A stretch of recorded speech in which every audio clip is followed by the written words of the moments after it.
Well, it's a hot one, like 7 inches from the midday sun.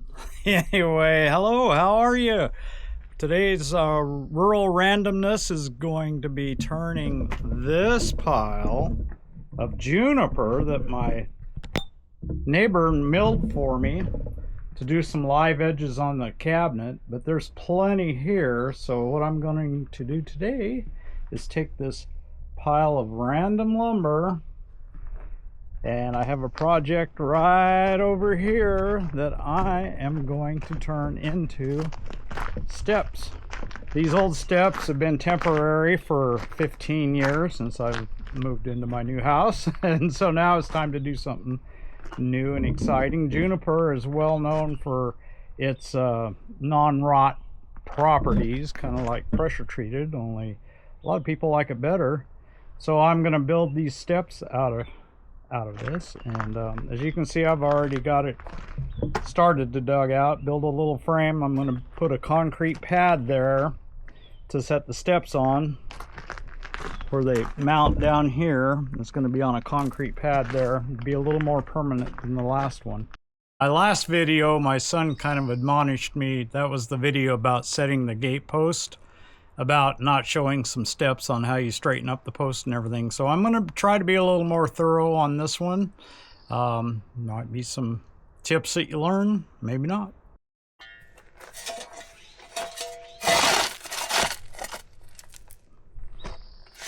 So we definitely want to get this cut out so our forms fit down into this hole. Of course, there's some rocks here. Get it level. Squared out so our forms fit good. Now to check my height on this form, I've got it in place and fairly close, and I'm looking at about 20. I want 28 to 28 and a half inches, somewhere there, for a 7-inch riser, 7-inch step. So what I'm going to do is I've got my level cantilevered over the deck like this, and I'm quarter pretty close there. So I know I've got it the right height that I want to the top of this step. So now I will check the level of it across, see where I'm at, and I am quite a ways off.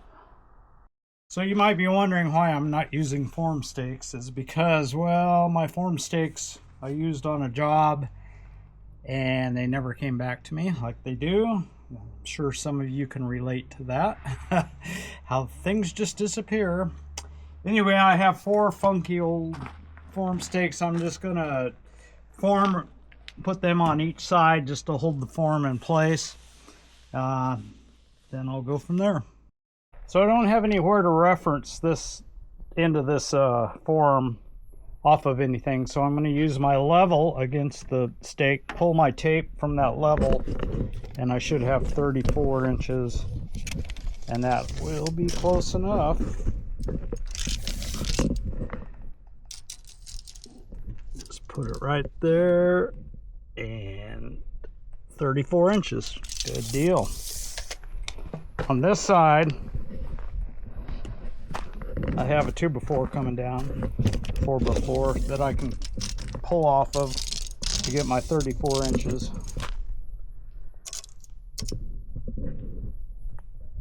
34, okay, I can go ahead and stake it down. So now I'm just going to put a little gravel in the bottom to level it out so I don't use quite as much sackcrete, even though I have plenty, but this will keep it level. I've got the form all leveled up. Make sure it's on something solid. Just going to hand tamp it in a little bit. Just double check my work. I think I'm about ready to start mixing a little concrete.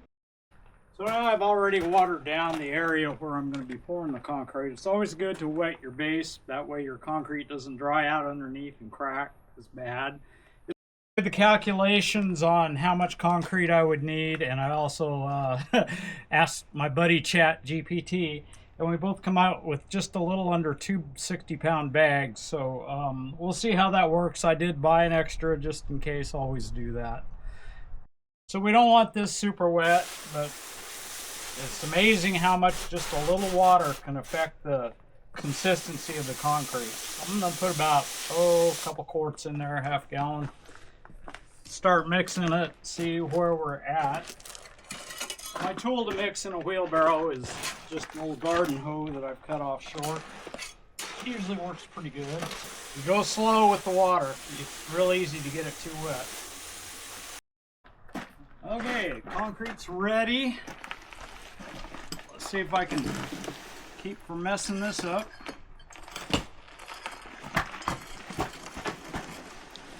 Pour some in here.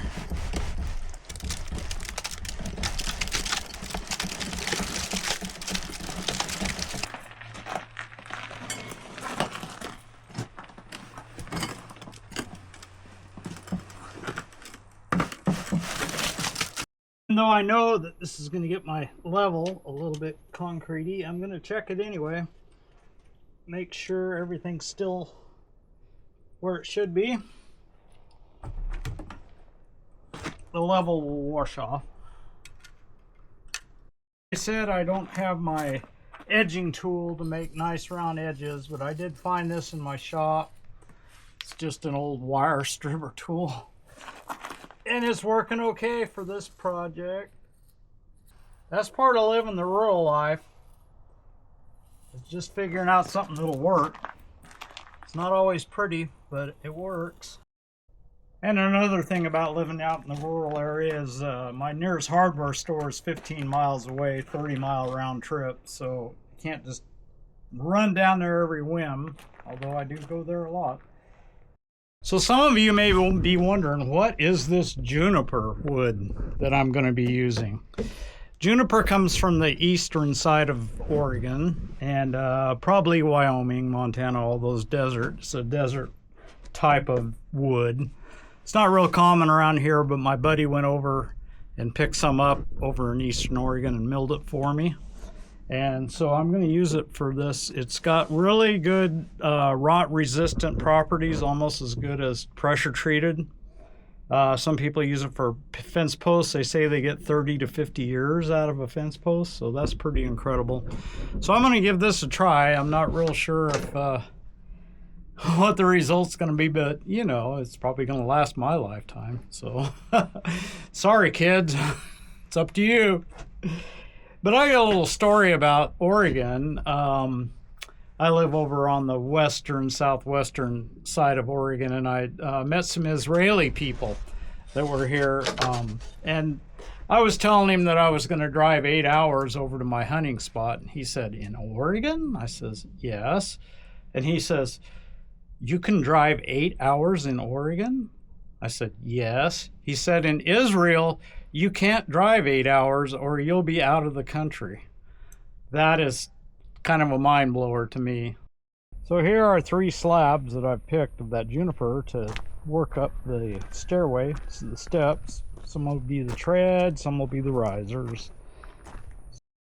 I'm ready to start cutting this piece here, and you might ask, where am I going to cut it? Well, I need about 40 inches for the risers. This looks like a pretty good riser piece. Few knots in it, but that's to be expected with juniper. So anyway, I arbitrarily put a line there. Gonna cut it. Today I'm gonna try this Milwaukee 6.5 inch battery operated skill saw. It's a 2-inch cut. These are 2-inch thick.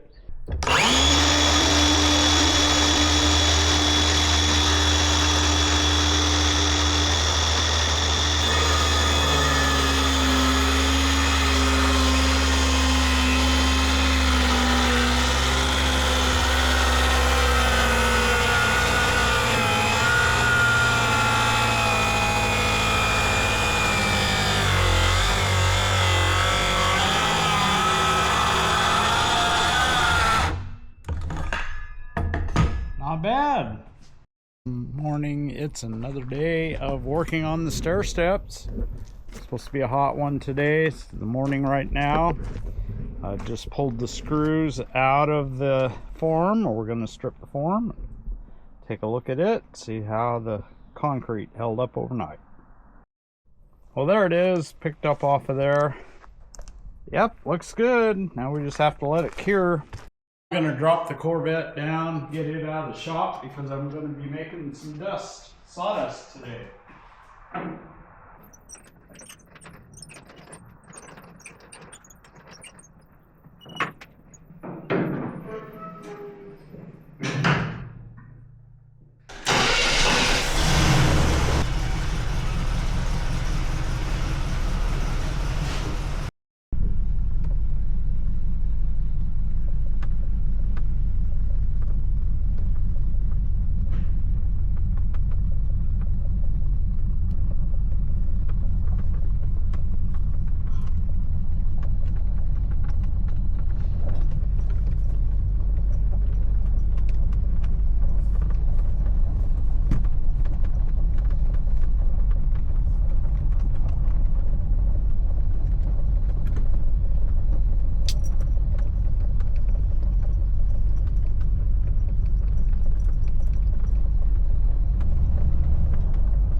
Now we're gonna put the lift back up, get it out of the way. Well, I was just getting all fired up to get rolling here and the power went out. It's fire season here in Oregon and they shut the power off all the freaking time now. They've been sued so many times that I guess it's kind of hard for, I don't know. We used to get along just fine without it. But they say that trees can come down on the power lines, spark fires and whatnot. Anyway, that's part of living the rural life, is you go without power sometimes. Should be interesting. My wife's been up camping, horse camping for several days, and she's coming home today. So that'll be interesting when she needs a shower. I guess I'll have to fire up the generator and get her some water. Even though the power is out, I can still keep working with my project. I have my Stihl 200C battery powered chainsaw. I put the small chain on it, little fine chain, and I can go ahead and rip these live edges on these slabs and at least get that done. That'll give me a nice straight line, or fairly straight, to start taking the other side off and squaring it all up for the treads and the risers. The power came back on, that's good already, so that wasn't off too long, but I'm still need to rip these edges with the chainsaw, so I'm going to keep on doing that. As it is with most things in life, the first few cuts are a little rough, but then you figure it out. I had the harsh light coming in from the power being off, so I closed my door to block that. I can see the line a lot better, and I have a little better technique at sawing it. So that's basically, rural life is like that. You get a project going, it takes you a little while to figure it out, and then once you get it, then you got it made. And the lesson here is that, yeah, you get frustrated, but don't let it get to you. Keep working through it. Pretty soon, you'll have it. It's just the way it is.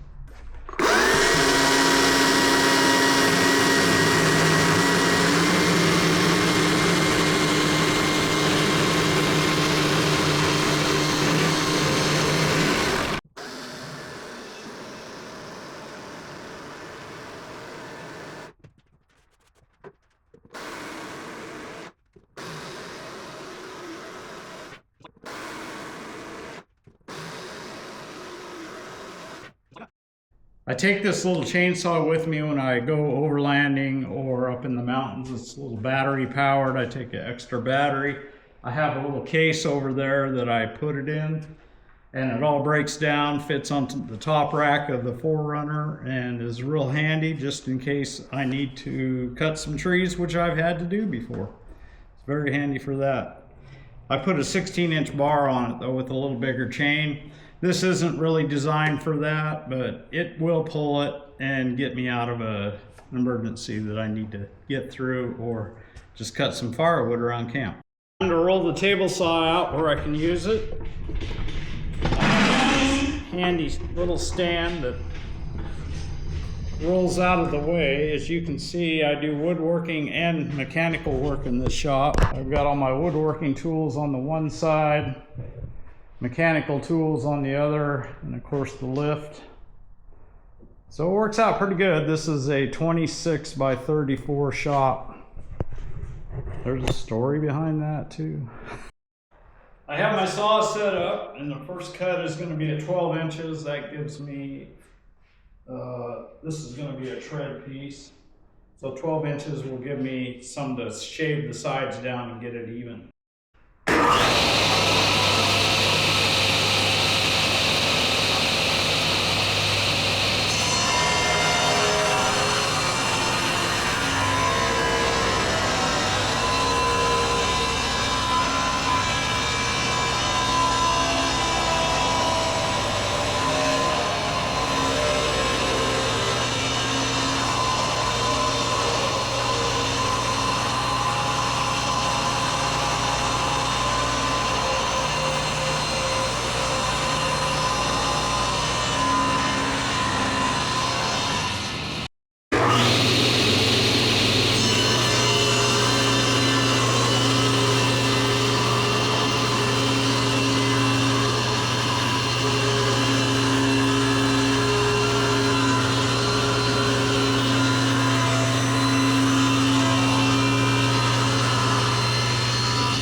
Well, I've got my first stringer laid out, and the big question is it right?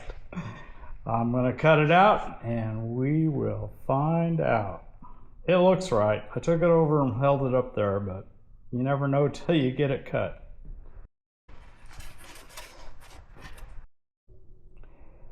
Well, it looks like it's going to fit pretty good. Of course, it'll be 2 inches higher for each tread height. And I'll need to figure out something to back it with to mount it to the back.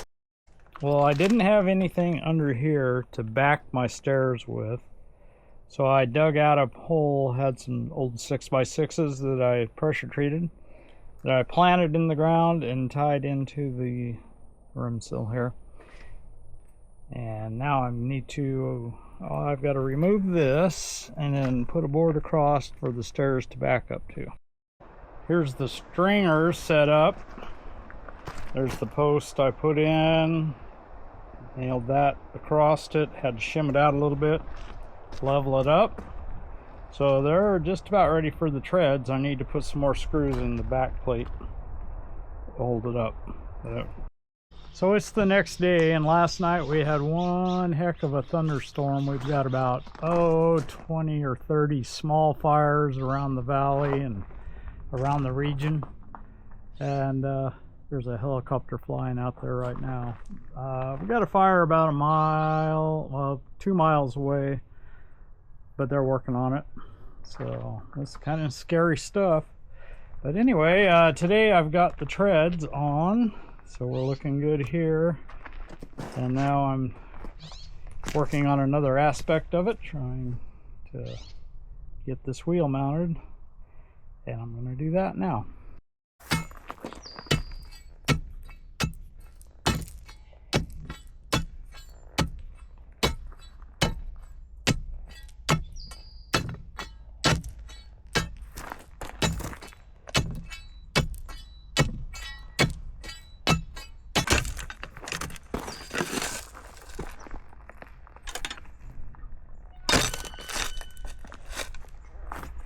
So it's really funny that every job that I do, I always find a piece of baling twine. And here I am at my own place, a foot down, and I find a piece of baling twine.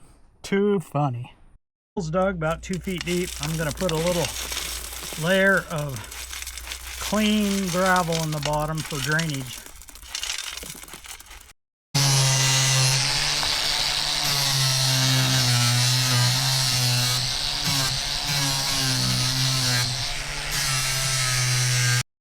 Well, there it is, finished.